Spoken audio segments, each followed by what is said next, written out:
Hi, this is Congressman Russ Carnahan to speak with you today, a roundtable about health care and nursing in our communities.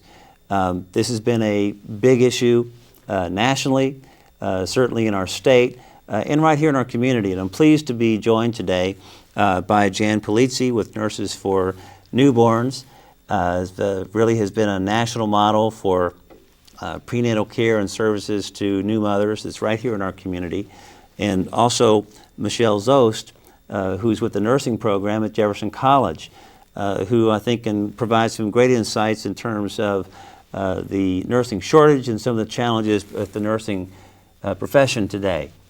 But I wanted to also talk a little bit about the challenges that we've been talking about in Washington with regard to children's health care. This year, the state children's health insurance program is up for reauthorization. That means the Congress has to act to extend the program for a few more years. But the issue has been we've had 48 million people uninsured in this country, and about 12 million of those are kids. And while the national government may not be able to figure out a system to fix the overall health care crisis that's existing in our country today, immediately, I think one of the consensus issues has been what we can do, and that is insure all kids first. So I think that's been an important priority of this Congress. I'm pleased that Congress has passed the Children's Health Insurance Bill not once, but twice. Unfortunately, the President has vetoed the measure. It has come back to the Congress. We're working on a way to get that done. Hopefully before this year is out, but it needs to be done. This program needs to be extended. It needs to be actually expanded so that we can cover up to 10 million kids. About 250,000 of those are actually in Missouri. And it's been a vital program. It's had broad bipartisan support and has been essential in getting health care, quality health care to kids. There are also provisions that expand coverage for much needed dental care that's been so sorely lacking, and also for mental health parity. Again, been a much needed part of our healthcare system that many times goes without proper provision. So with that, that's been one of the challenges we've had in Washington, and I'm glad to have both of you with us. And to get some of your perspective, really from the front lines that Jan, that you and Nurses for Newborns have here in our community, and Michelle, from really as you're on the training end of getting nurses ready for this challenging profession that's been changing a lot over the last few years. Oh, definitely. But Jan, why don't we start with you? Why don't you tell us a little bit about the program, Nurses for Newborns? I know it's been here quite some time. It's gotten a lot of attention from around the country. But tell us a little bit about it. Well, Nurses for Newborns, I'm proud to say it is St. Louis homegrown, and we do have now a branch office in Tennessee, in Nashville. We are a foundation. We're not like a home care agency, and we serve within our mission as a safety net, for women, families, and babies to help prevent child abuse, make sure the immunization rates, make sure they get into primary care, decrease emergency room utilization, and also to avoid, repeat pregnancy. And we've been around since about 1989 and became a foundation in 1992. And we do about, I know my caseload is anywhere between 40 to 60 patients a month. But I think we just did our 35,000th admission to our program. Well, congratulations. I've also heard a lot about your Bright Futures program. Yes. That's gotten a lot of attention, and I understand has been really growing quickly. Could you tell us a little bit about that? Yes, the Bright Futures program is that prior programs were for, the fragile infants, the kids coming out of the neonatal ICU or teen parent program, but a Bright Future program can deal with a mom who may not have had a medical risk factor, or maybe the baby did not have a medical risk factor. This is just a mom who is in need of parenting support, education, an assessment, maybe a first-time breastfeeding mom, maybe just a first-time mom. But the Bright Futures program does get in there, and we do an assessment, and they can have up to 6 visits more if need be, because sometimes issues do arise. And these women can be self-referred. They don't need to have a doctor's order or a hospital referral into it. They can call in themselves and just say, hey, I would really think I could benefit, from a nurse coming out to the house. I'm worried my baby's not gaining weight, or I might have a feeding issue, or I'm just having difficulty getting myself organized, or as they say, trying to get it together. And I think that's one of the real pluses of the program, is that the people can self-refer into it. We don't charge for that service. Sometimes it's great if an insurance company reimburses, for that first assessment visit, but there's no, shall we say, hook on either us or the parent. Like, gee, how much is this going to cost me? Now, how does someone contact your agency if they themselves or a family member or neighbor they think could benefit from your program? They would certainly call into our intake department. We have 1-800-BIRTH, or our regular St. Louis number is area code 314-544-3433, and just ask for intake. And sometimes we just get the calls like, and hear a baby crying in the background. Like, okay, that's an intake call. Yeah. Well, thank you. Your program has really been a safety net, and having these nurse home visits, I think, just had really great results, it sounds like. And really on the other end of the spectrum, really training new professionals to get into nursing. Right. Michelle, tell us a little bit about what's going on in the nursing field, and what some of the training programs like you have here at Jefferson College are doing about that. Well, there is a major nursing shortage. I think they're predicting by the year 2011 that we'll have a 2 million nursing amount of nurses needed in the future. Right now, in the St. Louis area, we're just barely keeping up with supplying the hospitals with new nurses. Some of it is because the population is aging, so the nurses are aging. The average age of the nurse educator, which that is a big problem too, is about 55. The average age of the nurse is about 45. So within the next 5-10 years, we're going to be losing a lot of nurse educators and a lot of nurses in general. That's what I've heard, that there are more nurses retiring or leaving the profession than there are coming in. Right. So what kind of opportunities does that create for a person that wants to go into nursing? Oh, lots of opportunities. The only problem right now is the fact that there's a lot of people applying in nursing schools. It's very competitive. But the problem with that is we have problems attracting good nursing instructors and nursing professors, people that want to go into teaching nursing. That's one problem. The other problem is that we are taking as many as we can possibly put into the nursing programs with the faculty that we have and the space that we have. We're lucky in St. Louis that we have a lot of hospitals. We have 2 major medical centers, so we have a lot of places to put students for clinicals, but finding the clinical instructors to teach the students and finding the instructors. As far as nursing, we've had a lot of applicants in our nursing program. We're small. We've doubled our enrollment in the last year because we started an evening weekend program, and right now we're the only school of nursing in the area that has an evening weekend program that's a 2-year associate degree. So we're attracting a lot of good students. The majority of them are from Jefferson County. We do have a few from St. Louis County, St. Genevieve, Potosi, those areas, because they do not have a school of nursing. But they're being placed around the region. Right. Well, and the nice thing about that is they'll come from there, they'll go to school here, and then they'll either find a job in this area or they'll go into the St. Louis area. And because we're kind of like in the middle, we also use the major medical centers.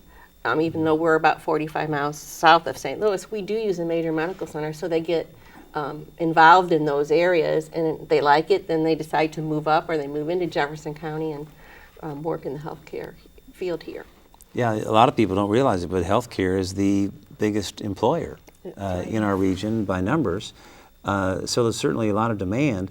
But you mentioned one thing that was I'd heard about in recent years that is a real bottleneck in nursing education, and that is the shortage of nursing professors and teachers. Right. Tell me about some of the things that are being done to address that issue. Well, for us, because we're a 2-year associate degree, our minimum to hire a nursing faculty is a bachelor's in nursing. So we can get by with that with somebody that has that. And I'm willing to, and I think my faculty are too, work with somebody who's not taught before and give them some TLC and some mentorship and get them into the clinical, usually taking students into a hospital unit and having them give care to the patients. Some of the BSN programs, master's programs are having problems because they have to attract a master's or a PhD. And those are the people that will be retiring in the next 5 years.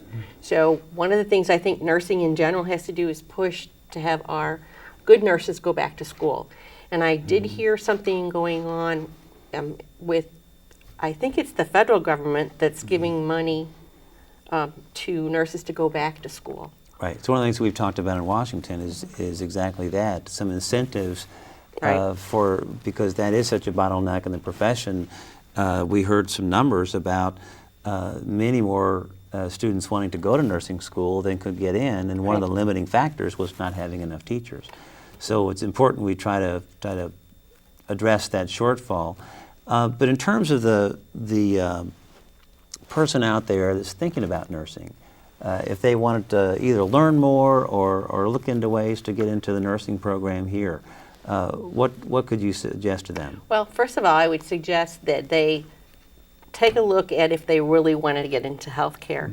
That would be to call one of the hospitals, shadow somebody, shadow a nurse.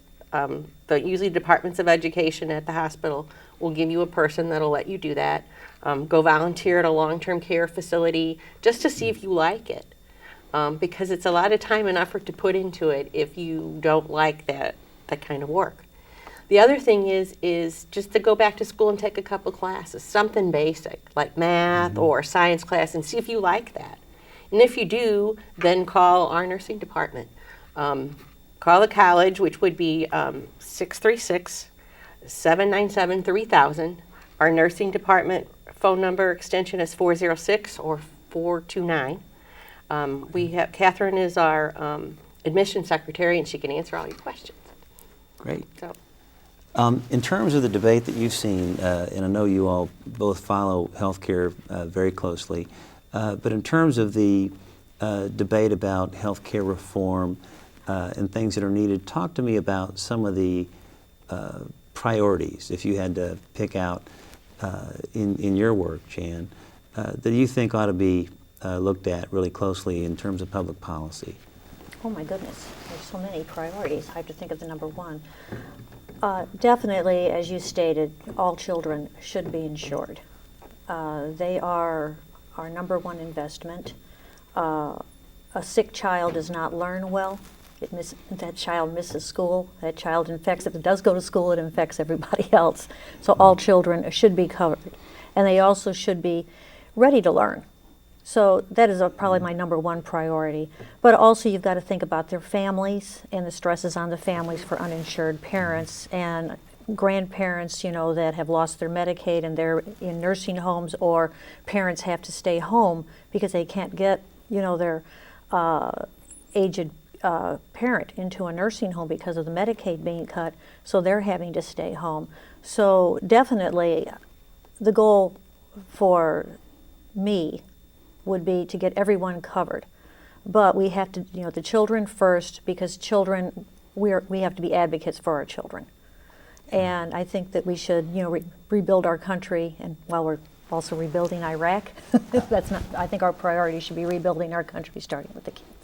Yeah, well, it's really important because we've seen as the uninsured are growing in our country, sadly, many people put off getting care. Yes. Because they don't have insurance, and then oftentimes they will get sicker, and when they finally do go, because they're so sick they can't put it off any longer, they'll go to an emergency room, or somewhere where it's the most expensive place to get care. And when you look at it, and we talked earlier about preventative care, that preventative care is almost always cheaper than caring for someone after they're sick. So I think it's a different mindset that we really need to shift to looking at that preventative care, looking at early childhood care to really can help prevent illness later that's much more debilitating for the person and their family, but also is cheaper. And I know you had talked about that earlier. Tell us about agree. that. I've been doing this for 20 years, and I think we always look at demographics of our students, and I would say probably 3/4 of our students do not have health care. Now, they'll go out of their way to make sure that their kids do, but they don't. And part of the problem with returning students, which a lot of our students are non-traditional, which means they're older, they may be married or divorced or be single and have kids. The health of their kids depends a lot on whether they're there or not, or whether they come to class.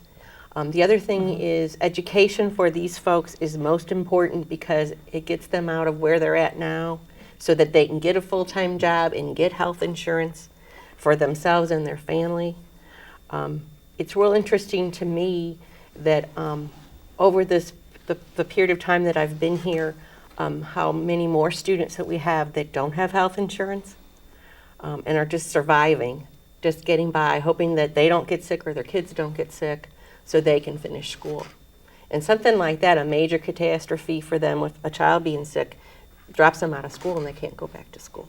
So they're in worse straits than they were before they came to school. So it's really important to have health insurance. Well, One of the concerns that I have is within my own practice. I think about how all these cuts have impacted my work at Nurses for Newborns. And I've been a community health nurse for about 20 years and worked at federally qualified healthcare centers. And I've seen all the changes that have gone from Missouri having one of the best Medicaid programs in the country. Now it's down to ranks down there almost at the bottom. But what I'm seeing now within my practice is that Nurses for Newborns was designed to be a safety net, to teach prevention and assist with parenting skills. And what I'm seeing now is I'm turning into a mini primary care center because I'm getting the calls from the patients because the children's Medicaid has been delayed. It used to be under the older system that a child was covered under the mother's Medicaid card for the first 30 days of life so she could get her appointments, and if the baby came down with something, she'd be able to get the baby into that doctor for that first critical 30 days while she's busy with the baby and waiting for, make the child's Medicaid application.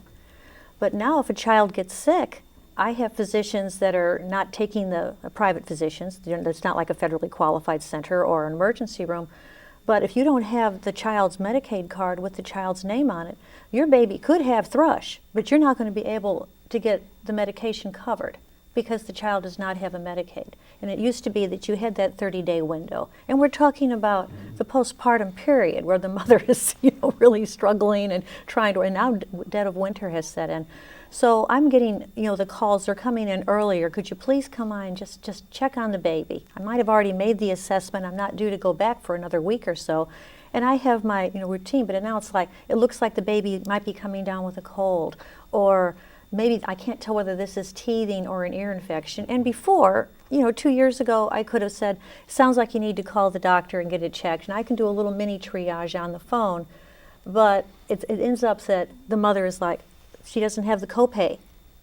She's lost her insurance. The child has lost her insurance. I have several in my caseload that have lost their coverage, and the baby was losing weight. The baby's immunizations were delayed. I had to get the mom into the CHIPS program while it was still, got her into the window before the 15th of November, before the funding was cut, to get that child in for immunizations along with the other 2 kids. So I'm turning into I'm still a nurse, but I'm turning into a social worker. I am trying to find points of care for my patients so they can keep up with their immunizations, so I can have less repeat pregnancies because they're only under their Medicaid program. They're covered for 60 days postpartum under their Medicaid, pregnancy Medicaid. But once that 60 days goes off, they have lost their eligibility for their Medicaid coverage, and I'm trying to get the women in those 60 days. And we have, because providers are not taking Medicaid as much anymore, or because of the provider shortage, I'm getting their appointments canceled. They're making their appointments. They're showing up. But the doctors are calling back saying we have to reschedule you, and we're losing the window. And, you know, that really goes back to what we talked about earlier and the importance of the CHIPS program nationally, and certainly what it's done here in Missouri for those working families that make too much to qualify for Medicaid, but are struggling to afford private health insurance. I mean, that's This a particular huge mom worked at group McDonald's. of people. Yeah. She was a manager, you know, at McDonald's. In terms of that family lost being it. able to function, in terms of the children's health, their learning, their development to prevent illness in the future, you know, just one of those common sense things. And I know you see it every day in your work, but it really helps me to learn about these things when we're having these debates in Washington, to really bring it home to real families and kids and nurses that are on the front line really seeing these things every day. And as we talk about issues to try to address that nursing shortage, because if we're so backlogged with these nurses and wanting to get them into the profession, and one of the reasons we can't get them in is we don't have enough teachers. Right. That's a big issue now. We really need to address that, and that's a national issue. So we're going to continue that debate to try to, you know, increase those incentives for those nursing teachers, so that we can not only help build those numbers up in the profession and really get them out there We have in people this that want to field. come to school. Yes. I mean, we have waiting. We've always had. We don't do a waiting list. We do competitive admission, but there's waiting lists of 2 and 3 years around here for community colleges, and those people are. You know, it used to be that, you know, we didn't get the best and the brightest because women have so many opportunities now, and I shouldn't say just that. You know, we've increased our percent of male persons that are coming into the profession, so it's not just women anymore. I'd say we've increased probably about 10% our admission of male nurses into the program. So, I mean, we've got lots of space if we could have some more teachers. Well, thank you for what you all do here at Jefferson College, and we're going to work with you and really appreciate your advice in terms of how we can best do that at the federal level to provide those incentives to really get those teachers that we need. And both of you, I want to thank you for adding your voice to the call to really get all our Americans, our American kids insured. That's something, you know, regardless of anyone's party or politics, you know, that should be a unifying issue. And it's been a very bipartisan issue in the Congress. It's one we're going to continue to push for. We're going to get it done eventually, but we want to get it done sooner rather than later, and not have to wait well into next year. So I want to just close by saying a special thank you to Jan Polisi from Nurses for Newborns, and also Michelle Zost from the Jefferson College of Nursing, and thank them for the work they do every day in the healthcare field, really making a difference in their communities. Thank you very much.